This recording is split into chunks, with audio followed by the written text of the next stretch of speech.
மன்னா மன்னா இந்த வந்துட்டானுங்கல்ல என் செல்ல வந்துட்டானுங்கல்ல வாங்கடா வாங்கடா வாங்கடா வாங்கடா வாங்கடா. இந்த நாட்டுல ஒவ்வொன்றும் ஒரு விதமான பைத்தியம்.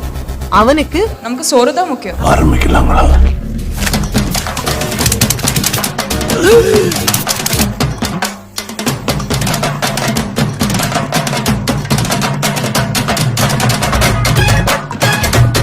மட்டன் சிக்கனா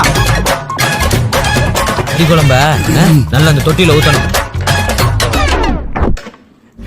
எப்பா ரைத்தா வைக்கலப்பா. ஊரெல்லாம் ஓடி அலைஞ்சி உழைச்சி சம்பாதிக்கிறது எதுக்கு? இதுக்கு தானே. கடவுள் நீங்க நமக்குன்னு ஒதுக்கின உணவு இந்த சாம்பார். தேவையில்லை மட்டும் போதும் கண்ணில் வைத்து